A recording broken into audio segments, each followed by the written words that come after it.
Hey, we've seen a few appraisals come in below the sales price in our market lately, and just want to talk with you for a few minutes about that. Because just because an appraisal comes in below the sales price doesn't mean the deal is dead.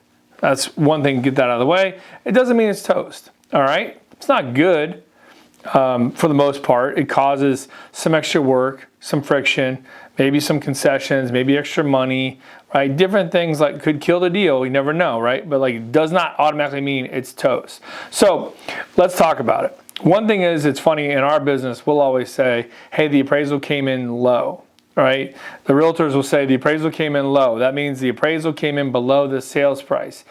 And what an appraiser will tell you, or anyone in the appraisal business will say, no, it came in at value. The sales price was too high.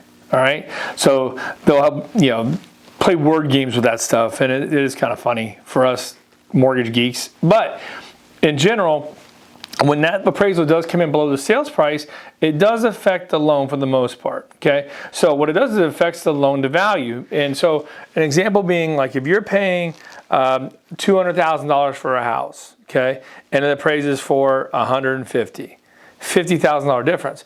Well, originally we're doing $200,000 and you're doing 20% down on that $200,000. Well, now that it's all the way down to $150,000, you now have to do 20% down on the $150,000 amount. The appraised value of $150,000 is what we're going to lend on. That's what everything's going to be based on. So you have to do the loan to value on that $150,000 and make up the difference between $150,000 and $200,000. Okay, so it does cause more cash to close. That's kind of an extreme example, 200 to 150. But with an appraisal that comes in below the sales price, there are a few things that can be done. Right away, the seller can dispute the appraisal. All right, that's one thing that people do right away. They may look at it, review it.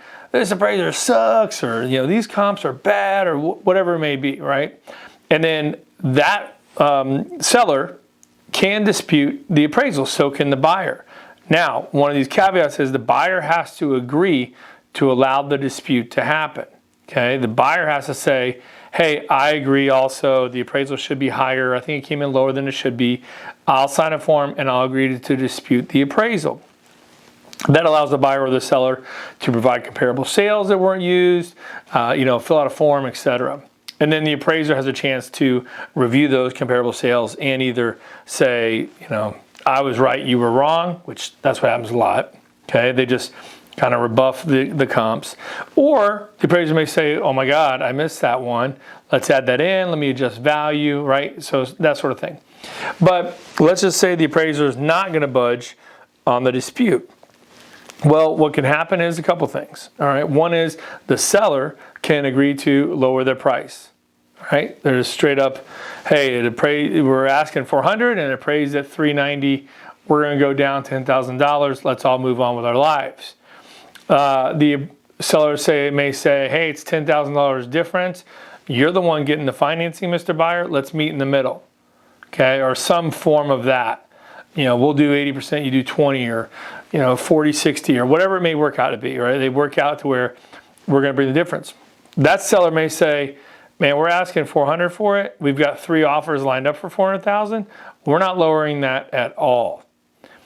That's when the buyer has to say, okay, I'll still pay for it. That means that you're bringing extra money to closing. Okay, the buyer is. But that's up to the buyer. And at that time, the buyer can say, you know what? I don't want to pay that extra money, or I don't have that extra money. And then the deal is just dead. Okay, sometimes a few other things can kind of get worked out where a cost gets cut here or there, but basically the deal is just dead at that point.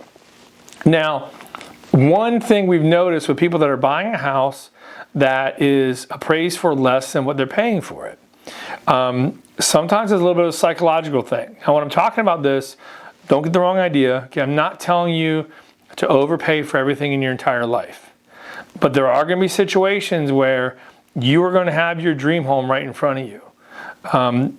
Think about just the dream home. Okay, I'll stick with that. You have a dream home right in front of you. There it is.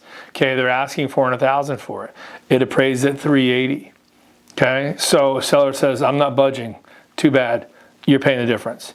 So you have to make the decision is this dream house that I have, that I want, in this dream area that my family's absolutely in love with, that I've been looking for a year and a half to find?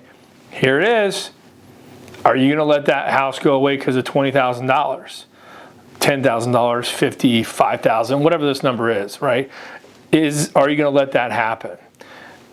You know, that's no one's choice but yours, the borrower. So this is where sometimes in the comments people will light me up over, you know, me talking about this, and they'll take the opposite position as you should never overpay for X, Y, and Z.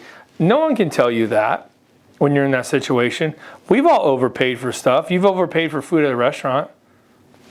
But you could have went into Publix and, you know, bought that steak. You had to go pay $150 for it. You know, Ruth Chris, you did it though. You overpaid, and it was fun, right? So, but you have your dream home. Rough example, okay, steak. But you have your dream home right in front of you.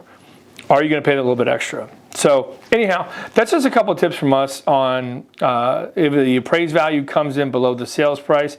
I hope that helps out there. And anything we can do, just reach out anytime. We're here to help. Licensed in tons of states. You got a scenario you need help with, just reach out. We're here for you, all right? Have a great day.